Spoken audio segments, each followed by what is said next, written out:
Whether you have a group practice already or you are ready to start your group practice, let's talk about the importance of vision and the things to take into consideration if you want to be successful in your group practice.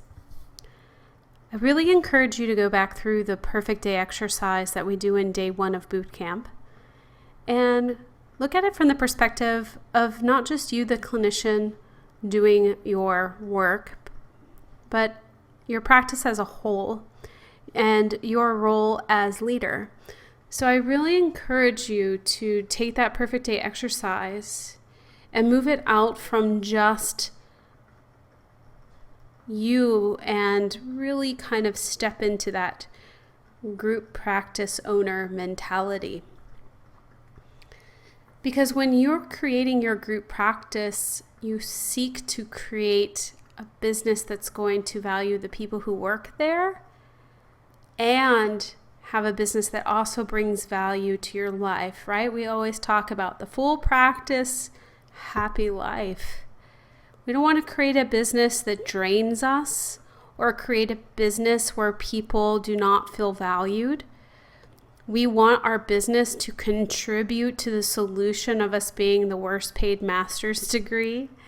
We want to raise up others in our community to know that this kind of work is valuable and important. So that's what you're going to seek as you do your business plan for your group practice.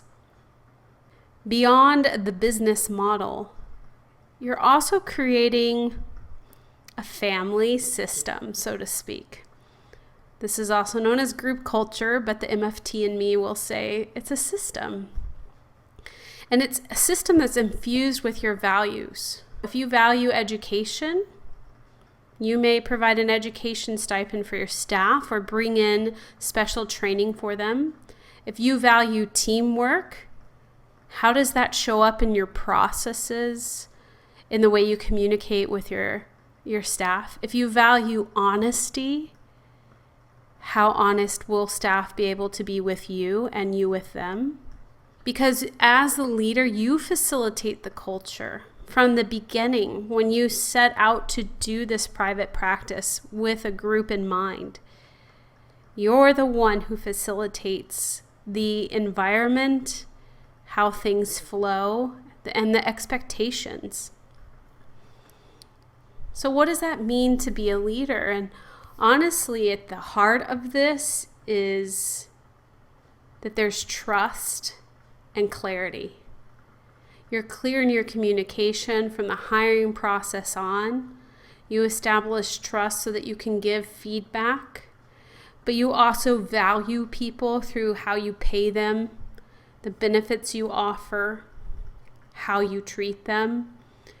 Also creating that culture, if you value community, that either there's staff retreats or get-togethers. Being a leader means empowering people, not controlling them. So looking at initially, who does your group practice serve? This is going to influence your marketing and who you hire.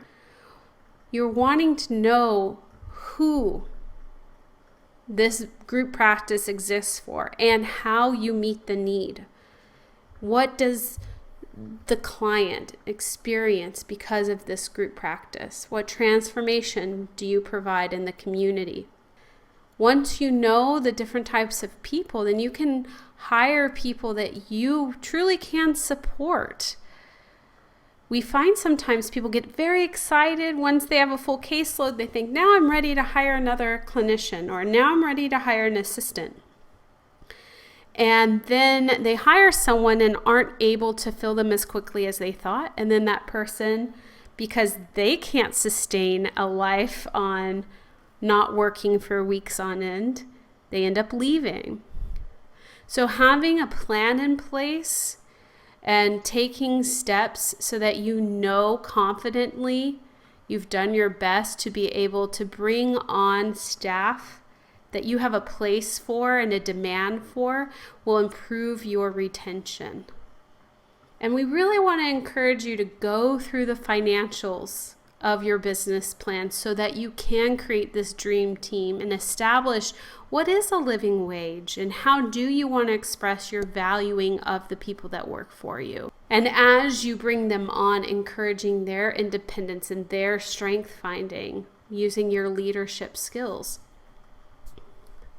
Ultimately, the success of your group practice is on you and your decisions. Your staff are not going to fix your business plan. If anything, I think they will magnify the gaps.